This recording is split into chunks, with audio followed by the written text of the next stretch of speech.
Whitney Webb is dropping some fire in this interview with Natalie Brunell. She's talking about Bitcoin and Peter Thiel. Peter Thiel is one of the original founders of PayPal and the PayPal mafia, right? Him and Elon are currently backing Trump to win the US election here in the United States. And so things are really crazy right now. And I think this is the perfect time to play this clip. So let me go through this and I will give you my 2 cents. People listening and watching haven't read Check Your Financial Privilege by Alex Gladstein. I really recommend it because it's horrible what the World Bank and the IMF have done. I mean, basically, there are so many developing countries that will never probably develop because they've got this burden of debt on them. And we essentially extract the resources and the wealth, and we get richer at the expense of people all over the world that are suffering in some cases. I mean, physically suffering to build things that enrich Western nations. And it's horrifying. I'm really glad that you shined a spotlight on it. I wanted to ask you something, and now I'm forgetting my train of thought, but okay, you brought up Larry Summers, who's in your book and a lot of your investigative pieces linked to like Clinton and Epstein and all of that. There are a lot of these characters that keep resurfacing. And in your recent, the PayPal Paxos piece, I think Peter Thiel also came up, and in your JD Vance investigation,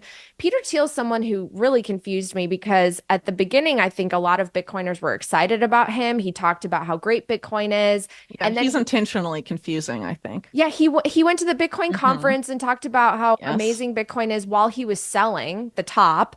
And then now he says that Bitcoin has no future. And I heard him in this speech basically just really being offensive to the Bitcoin community. What is his deal? Because I know he's also involved with Palantir, which you've written about, right? What do we know about Peter Thiel? There's so much to say about Peter Thiel. Wow. So what you referenced earlier, that like a speech at the Bitcoin conference a few years ago, not only was he selling at the top, but also like right after that, he went on a panel with like then CIA director Mike Pompeo and was like, Bitcoin's probably a financial weapon from China to threaten the dollar. I mean, Peter Thiel is one of those guys that just, I think his public facing remarks are intentionally confusing. That way people can sort of point to, specific quotes and say, oh, he's this, oh, he's that. He's sort of like a public chameleon, I feel like, in that sense. And a lot of people seem to think that Peter Thiel is a libertarian because he has described himself as that. But I mean, if you actually listen to a lot of the stuff he said and also look at the things he's done, he doesn't seem like a libertarian at all. Well, I would make the distinction that if he is a libertarian, he's a cartel market libertarian as opposed to a free market libertarian. Peter Thiel does not like free markets. He does not like free market competition. He says competition is bad for profits and that you should corner a market and create a monopoly. And when he's done that and made monopolies, he's done it in conjunction with three-letter agencies in the US government. So this is not something that someone, a libertarian, quote unquote, does. I mean, he says, why shouldn't libertarians work with the government and enlarge the government and all of this? I mean, it honestly just makes very little sense, frankly. So I think, again, it's, using a word, using an identity, using a label to get people to identify with him, being like, oh, yeah, he's our guy. He's the libertarian billionaire in Silicon Valley and all of this. Yeah, but if you look at how he built PayPal, the co-founders, which include Peter Thiel and Max Levchin and others, have been pretty open that as they were creating their business, they did so in consultation with pretty much every intelligence agency that would talk to them. And then PayPal, of course, has been partnered with intelligence on and off, and in ways that are pretty significant as it relates to financial surveillance. And PayPal has. If you're using PayPal and you don't think like some of your transactions are being checked or tracked, you think again. I don't know. He sold the company, so it'd be interesting to see kind of what what agencies are still maybe participating, what access do they have to PayPal to track transactions. So I don't know. It's getting kind of weird, man. Also, well, of course, Peter Thiel hasn't been involved with it since the early 2000s or so. But then he went on to create Palantir, which he did so explicitly with the involvement of the CIA.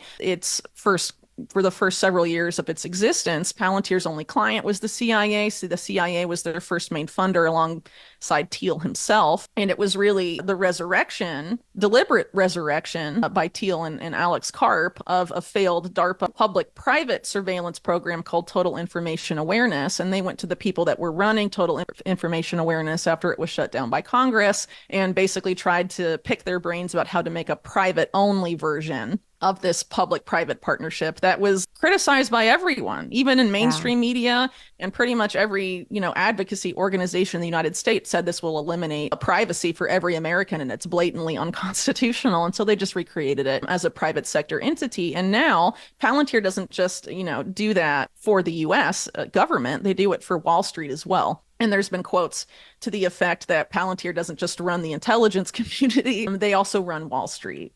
Because, their AI and predictive analytics and all of that are used by some of the biggest firms in Wall Street, and they're also used by every single intelligence agency in the United States. So if you're a libertarian that wants to make government smaller and reduce the excesses and abuses of a government that's gotten out of control, why would you give the most out of control part of the government, the CIA, the most powerful and damaging to freedom weapon in its entire arsenal that's been used to profile Americans for the past 20 years based off of, all of the data we've freely put online, including on social networks like Facebook, which it wouldn't exist without Peter Thiel. Yes, it's Mark Zuckerberg made it and whatever, but the person that made it what it is was Peter Thiel, because he was the first big outside investor in the jump from being this little goofy thing on a couple college campuses to being a global social network.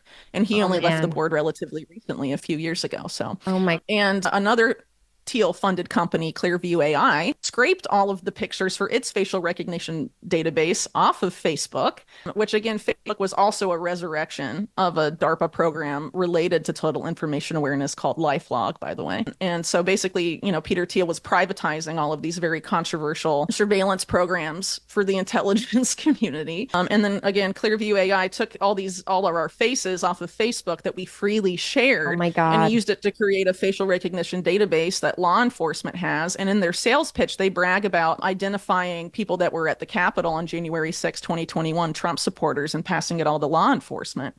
And now the person probably closest to Peter Thiel in the world, besides people like Sam Altman, is JD Vance, Trump's vice presidential candidate. Yeah, that's what I was going to ask you about, because essentially Peter Thiel contributed to essentially making his political career, right? $15 million. Well, and also his venture capital career. So if you haven't looked up the history with JD Vance and Peter Thiel basically gave JD Vance every job he's ever had as well when he got out of college, as well as gave him $15 million to run for Senate, right? Run for the Senate. And that's how he got into the Senate. He's a first-term senator.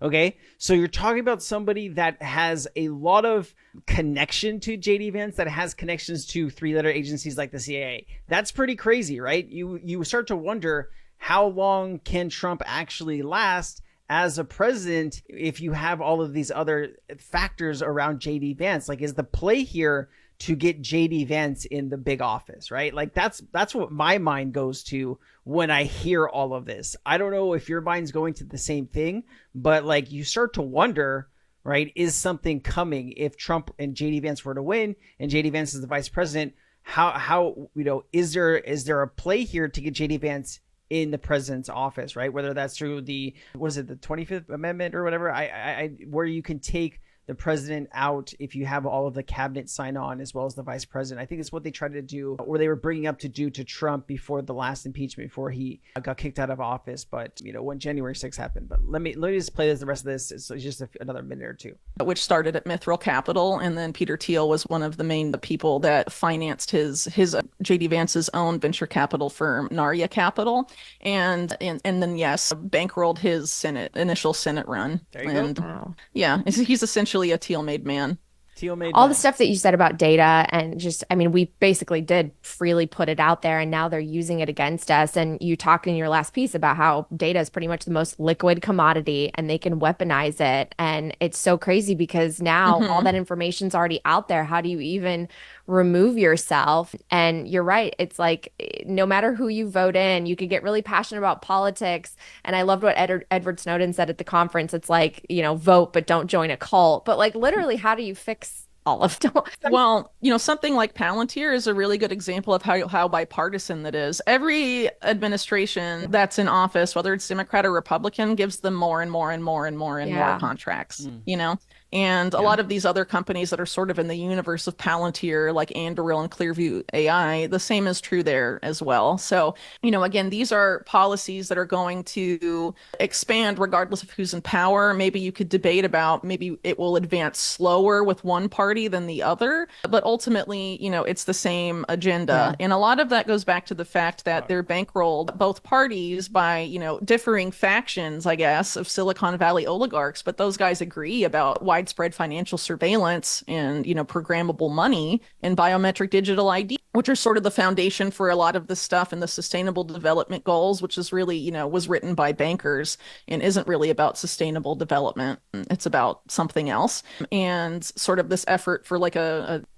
really a technocratic global government, all of that rests on having digital ID and a surveillance, a digital wallet tied to it. And a lot of people in the Thiel verse, I guess, like Sam Altman, his WorldCoin is meant to be that. It's meant to be, both a wallet and a, provider of biometric digital ID. And the United Nations, for example, has been beta testing that exact system for years on the most vulnerable people in the world, on refugees, through things like the Building Blocks program of the World Food Program, where refugees have to scan their eyeball and make a digital ID and have a digital wallet, and they can go in and get their rations, but only if they scan their eyeball. They have to pay with their face, otherwise they don't eat. They've been testing this on the most vulnerable people on the world, but it's a system that's intended for everybody ultimately. So I think if we want to stop this, it's not about maybe you can vote for the party you think will implement it more slowly, right? But that's not going to defeat the policy. What will defeat the policy is people opting out.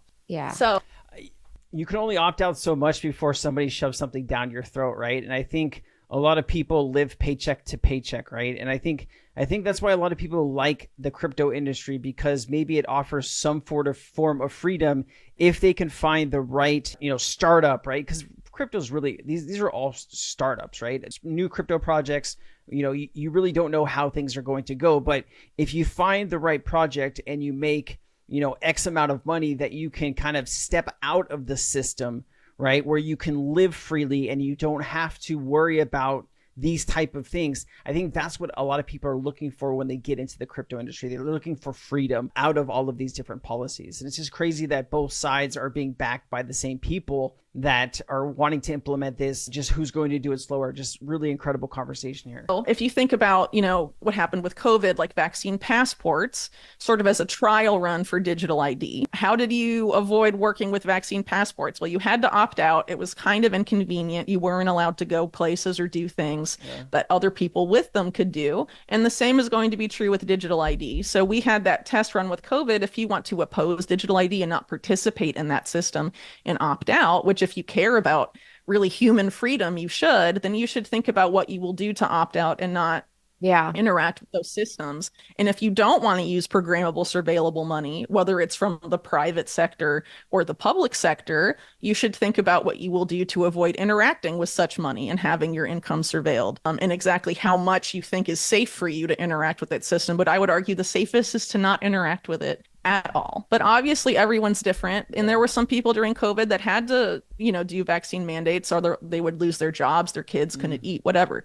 I get that. But we've had, a few years since then, and this is going to happen again. They're going to try and do this again. It may not be under the guise of a pandemic. It might be something else, but or whatever. But they're going to try and impose this some way. And we need to think about how to resist the policy. We should focus on the policies we don't like and think about collectively, how are we going to stop those policies or opt out of those policies to the greatest extent we can, instead of, voting for whichever team supports those policies, but maybe less so than the other guy. I think that's a losing strategy. Yeah. Man, there's so much there. I'm going to leave a link down to this whole interview down in the description. So if you want to come on and watch this whole thing, I highly recommend it. There's a lot of really good points here, a lot of really well done research, and it's just mind boggling where we are heading right now. So I wish you the best bull market ever. I hope you make a ton of money and you can opt out of all of these systems and have your own life and make your own decisions, because that's what this whole thing is about. I'll see you next time. Thank you so much. Aloha.